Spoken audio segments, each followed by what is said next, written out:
Salve nerds desse Brasil!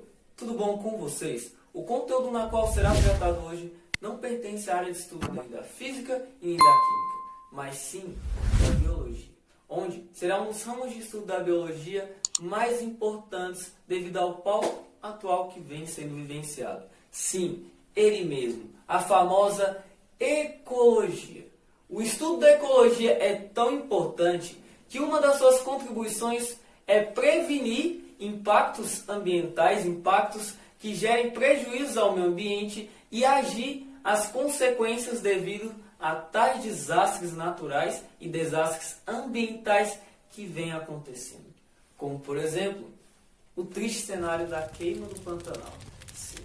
O estudo da ecologia é muito importante para agir devido às consequências que essa queima vai trazer, por exemplo, onde ela afeta tanto no aquecimento global, como também afeta em relação às espécies. Sim, galera, é um palco muito triste. E por tal importância da ecologia, ela vai despencar, ela vai rolar a escada quando o assunto é Enem na área de biologia e diversos vestibulares, como por exemplo, no PAS segunda etapa. No PAS segunda etapa, a área de biologia, 18% da área de biologia dentro da prova do PAS era 18% na prova de 2019 do PAS segunda etapa.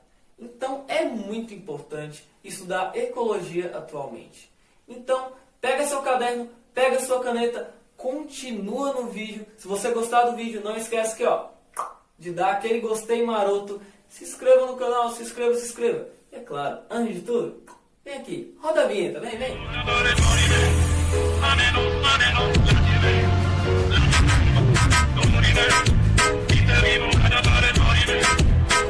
Você só encontra aqui no Física Nerd. Toda vez que você for estudar um conteúdo em específico, independente da matéria, entenda a essência do conteúdo. Como assim, Gabriel? Pergunte o que ele é.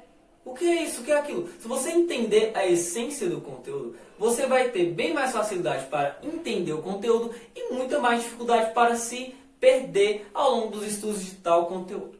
Agora, após fazer essas colocações, eu te pergunto, o que é ecologia para você? O que é ecologia? Nós sabemos que a biologia é uma ciência central e natural responsável por estudar a vida, organismos vivos e tudo que abrange. E por ser uma área extremamente abrangente, ela será dividida em campos de estudo, como por exemplo o campo da genética, o campo da botânica e, inegavelmente, um dos campos mais importantes devido ao palco atual que é vivenciado, a ecologia. A ecologia vai estudar basicamente dois termos principais, a alelobiose e a ecobiose. A alelobiose é a interação entre os seres vivos, enquanto a ecobiose é a interação entre os seres vivos e a casa deles, o meio ambiente. Então ela vai relacionar os fatores bióticos, que são os organismos vivos, e a casa dele, que é o fator abiótico. Ok? O termo ecologia vai ser visto pela primeira vez em 1866, na obra Morfologia Geral do cientista, biólogo e zoólogo, olha que importância, né? Ernest Haeckel, onde traduzido do grego, ecologia vai significar estudo da casa. Como assim, Gabriel? Estudo da casa? Presta atenção, pensa comigo. Uma moradia. Uma moradia, para ser uma moradia, ela tem que ter alguém habitando, alguém morando. Daí vem o nome moradia. É um local em que alguém habita. Tranquilo. Qual a moradia de todos os organismos vivos? De todos os ecossistemas? De todas as populações biológicas? Qual a casa? O planeta Terra. Então, o estudo da casa é basicamente o estudo da interação de tais seres vivos com a sua casa. O que é a casa? O meio ambiente. Olha que lindo. Vamos entender isso mais claro? Então, bora agora entender os níveis organizacionais da ecologia. Corretíssimo? Galerinha, tirem as crianças da sala agora que o assunto é de gente grande. Vamos falar da parte essencial da ecologia para seu entendimento. Níveis de organização ecológica. Começando pela menor porção de matéria que vai estar compondo o nosso universo. Átomo, escutei átomo? Átomo? Sim, um átomo, que é formado por prótons e nêutrons no seu núcleo e nas eletrosferas, elétrons. A junção de tais átomos de elementos químicos diferentes vai formar o que chamamos de moléculas, que formam toda a matéria do nosso universo. E organelas são matéria. Ela vai estar formando organelas. Organelas são basicamente pequenos órgãos das células que executam funções específicas na área citoplasmática celular. Como, por exemplo, complexo Golgi, lisossomos, ribossomos, mitocôndrias, fazendo a quebra de ATP, né? Gerando energia para o nosso corpo, e por aí vai. Tais células, trabalhando em conjunto, executando uma mesma função, formam o que chamamos de tecido. Agora eu te pergunto, qual é o maior órgão do corpo humano? Toda pessoa já perguntou isso quando estava no fundamental, né? Ah, tu não sabes, cara, tu não é bom em biologia, qual é o maior órgão do corpo humano? O maior órgão do corpo humano é a pele, sendo formado por células somáticas. E eu te falo agora que os órgãos são basicamente formados pelo aglomerado de tais tecidos. Quer exemplo de tecidos? Tecido muscular, tecido nervoso, tecido adiposo e por aí vai.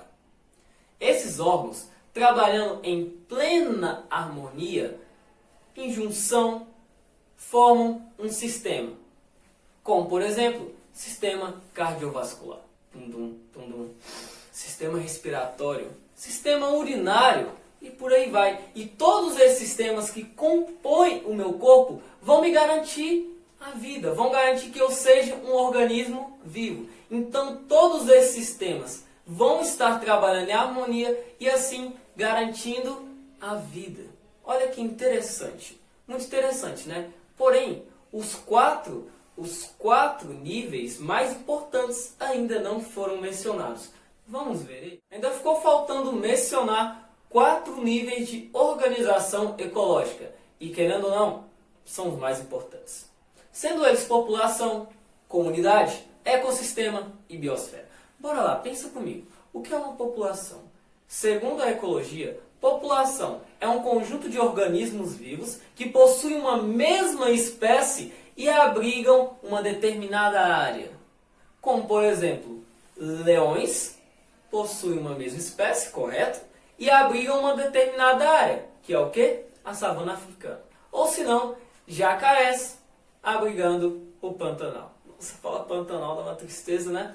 Então, bora lá. O que é comunidade então, Gabriel? Você já falou que é população. O que é comunidade? Comunidade será o conjunto de tais populações abrigando o quê? A mesma área. Interessante, não é mesmo? Um exemplo claro são as florestas. As florestas são áreas que vão abrigar diversas populações e assim formando uma comunidade. Populações de vegetais, diversas populações de insetos, diversas populações de felinos, população de macacos e por aí vai, galera. E agora eu te pergunto então, o que é ecossistema?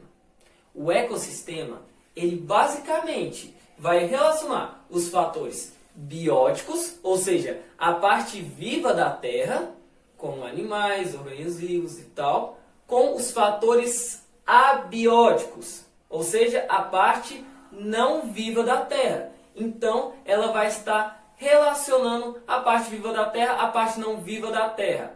A parte biótica com a parte abiótica, como por exemplo, solo, água e por aí vai. Então, esse vai ser o ecossistema. O ecossistema vai tratar de toda a junção das comunidades que existem em nosso planeta Terra e assim relacionando. Não esqueça, o meio biótico, parte viva da Terra, com o meio abiótico, parte não viva da Terra.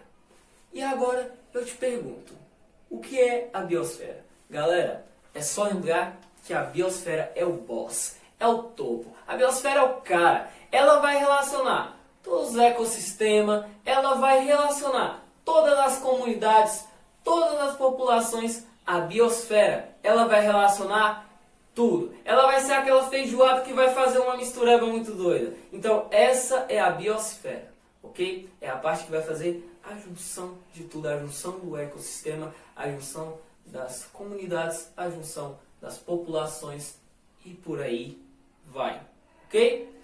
Vamos para o próximo tópico agora, ok? Como sabemos, galerinha, a ecologia é extremamente abrangente, onde ela será dividida ainda em 3 campos de estudo: autoecologia, cinecologia e demecologia.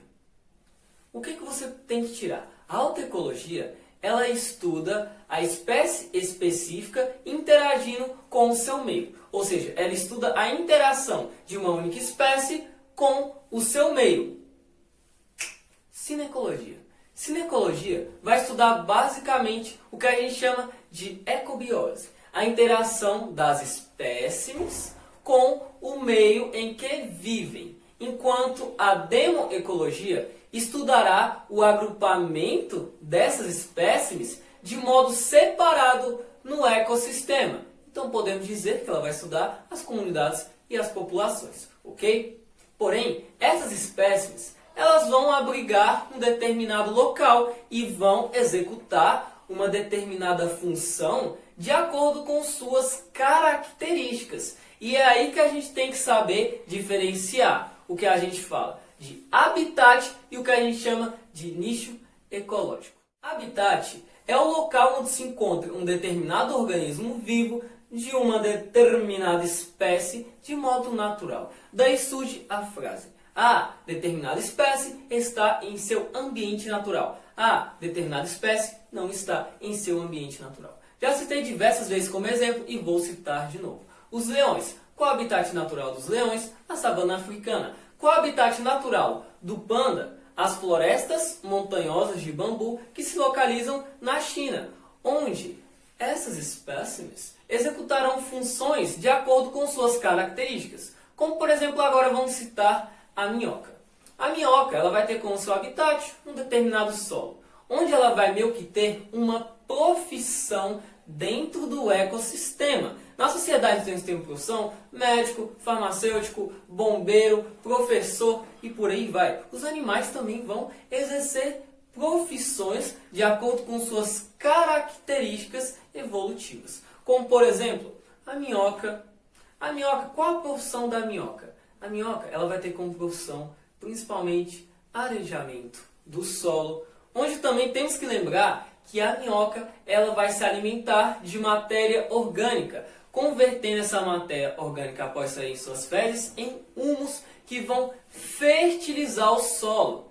Então essa é basicamente a profissão da minhoca, é o nicho ecológico da minhoca. Então essa é a diferença entre habitat e nicho ecológico. Habitat, o local onde se encontra determinada espécie. Nicho ecológico, a função dessa determinada espécie nesse seu habitat. Olha que lindo.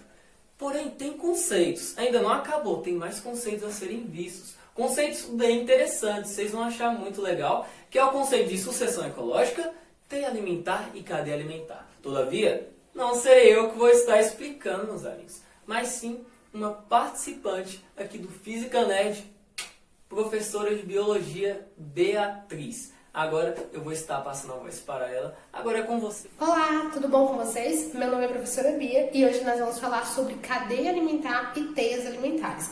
Vamos começar com uma perguntinha. O que é uma cadeia alimentar? Bom, cadeia alimentar nada mais é do que uma representação gráfica que mostra o fluxo de energia entre organismos de um mesmo ecossistema, tá? Dentro de uma cadeia alimentar, nós sempre vamos encontrar produtores, consumidores e decompositores. Vamos entender o que é cada um deles e o papel deles dentro das cadeias alimentares. Começando pela nossa base, que são os produtores. Bom, como o nome sugere, produtores vão produzir algo, tá? Eles também são conhecidos como autótrofos. Então, eles produzem o seu próprio alimento através de um processo chamado de fotossíntese. Vale lembrar que nós também temos alguns produtores que fazem a produção do seu próprio alimento através de um processo chamado de quimiossíntese. Vamos para alguns exemplos, tá? O exemplo mais conhecido dos produtores são as plantas, mas também temos mais alguns, como as algas e algumas bactérias que são capazes de produzir o seu próprio alimento, tá? Eles são a base da nossa cadeia e vão fazer esse processo através da fotossíntese, convertendo a energia luminosa em matéria orgânica que pode ser aproveitada por outros organismos. Bom, depois dos produtores, nós temos os consumidores. Os consumidores, como o nome também diz, eles vão consumir algo. Aqui eles já não são mais autótrofos, são heterótrofos, ou seja, eles não são capazes de produzir o seu próprio alimento. Eles dependem de um outro organismo para conseguir a energia necessária para manter o seu metabolismo, tá? Nesse caso, dentro das cadeias alimentares, nós podemos ter mais de um consumidor. O primeiro consumidor é aquele que vai consumir os produtores, nós chamamos de consumidor primário. Geralmente esse carinha é um carinha que a gente chama de herbívoro, ou seja, ele gosta de se alimentar somente de vegetais. Dentro da cadeia alimentar, nós temos os consumidores secundários. Esses podem ser organismos onívoros ou carnívoros.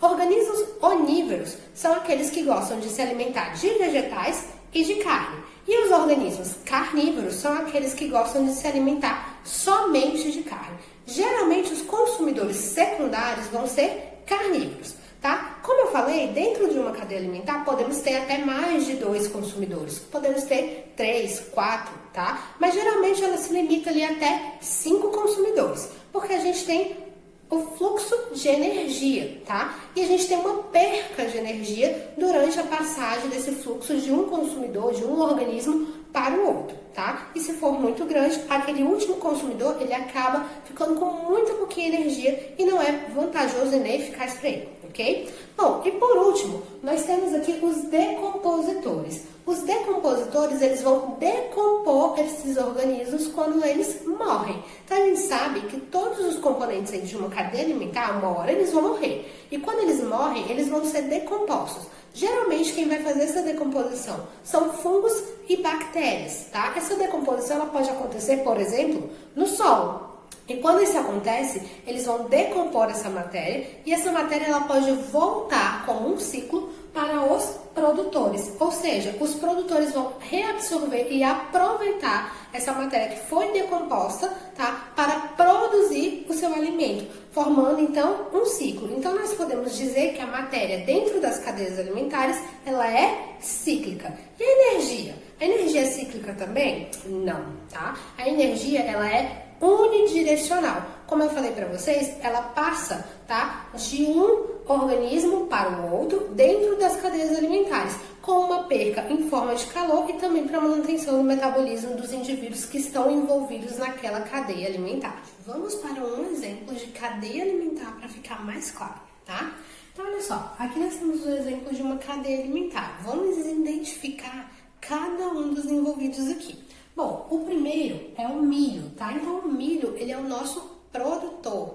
Como é que eu sei, gente? Porque ele é um vegetal e ele é capaz de produzir o seu próprio alimento através da fotossíntese. Então, ele é o nosso produtor, a base da nossa cadeia alimentar, certo?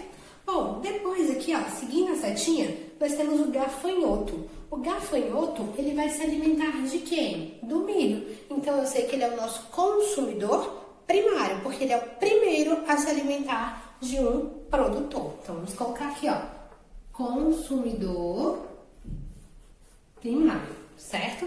Bom, após o gafanhoto, nós temos o sapo. E o sapo, ele se alimenta de quem, gente? Do gafanhoto. Então, aqui ele é um carnívoro, um consumidor, então, secundário. Vamos colocar aqui, ó, consumidor secundário. Bom, após o sapo, nós temos as cobras, tá? E a cobra aqui, ela se alimenta do sapo. Então, ela é o nosso consumidor terciário. Então, vamos colocar aqui, ó, consumidor terciário. Após a cobra e por último, nós temos o gavião, que vai se alimentar das cobras. Então, neste caso, ele é nosso consumidor quaternário. Tá? Então, vamos colocar aqui também, ó, consumidor quaternário.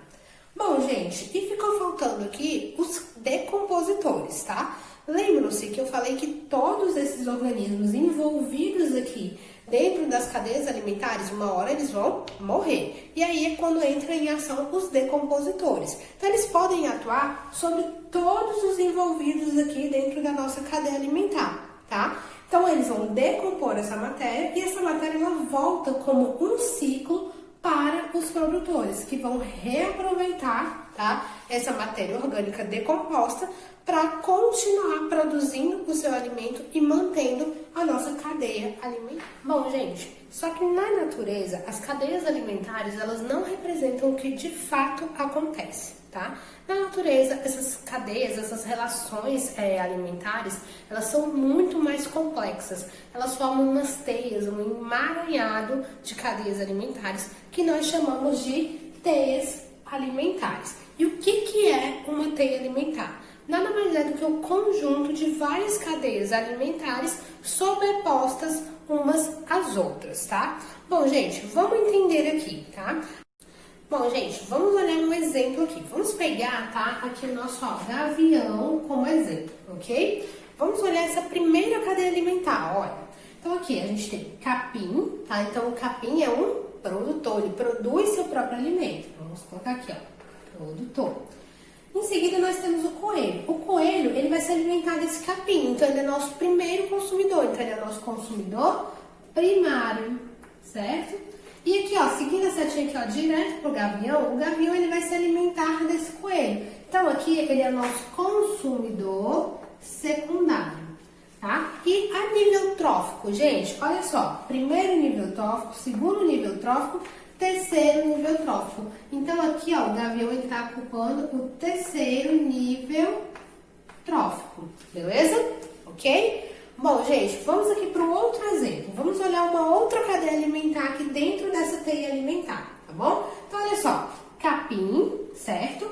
Insetos. Então, os insetos, eles vão se alimentar do capim. Então, eles vão ser o nosso consumidor primário. Primeiro a se alimentar de um produtor.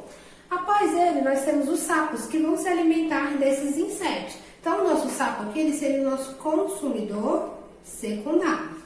Esse sapo, ele vacilou e foi comido pela cobra, certo? A cobra, então, aqui é nosso consumidor terciário, tá? E essa cobra vacilou ali depois também e foi consumida pelo gavião. Nesse caso aqui agora, tá? Nesta cadeia alimentar, ele é nosso consumidor quaternário, tá bom? Então, vejam que ele ocupou um lugar diferente. Ó, aqui ele é consumidor secundário, na primeira que a gente viu. Na segunda, ele já é consumidor quaternário. E o nível trófico também vai ser diferente, prestem atenção.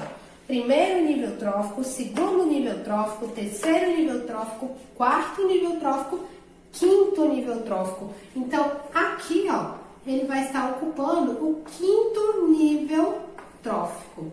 Perguntinha para vocês, tá? Bom, qual seria então aí mais vantajoso, tá, para o nosso gavião aqui? A primeira que a gente viu, ó, capim, coelho, gavião, ou a segunda que a gente viu? Capim, insetos, sapos, cobra e o gavião, tá? Bom, gente, nesse caso aqui, a que seria mais vantajosa seria a primeira opção, porque aqui ele estaria mais próximo do produtor. E quanto mais próximo do produtor, maior a oferta de energia que você vai ter. Então, vai ser a maior quantidade de energia que você vai conseguir. Quando você está mais longe, tá? Como é o caso aqui do segundo exemplo que a gente viu, hoje ele está ocupando o quinto nível trófico, a oferta de energia aqui para ele seria menor. Bom, gente, era isso. Espero que vocês gostem. Beijão! Então, nerds, esse foi o vídeo. Se você gostou do desenvolvimento do vídeo até aqui, não esqueça de deixar o seu gostei, de se inscrever no canal e propagar esse conteúdo para os seus amigos que também estão estudando para o vestibular, para o Enem. Vamos fazer a propagação de conteúdo, galera. E é claro, não esqueça de comentar sua ideia para próximos vídeos. Se você quer um vídeo bom de matemática, já comenta aí embaixo e deixa o conteúdo em específico de matemática que vai te ajudar a passar na matéria que você tanto quer, passar no concurso que você tanto quer, ou se não, passar naquele provão do vestibular ou no Enem.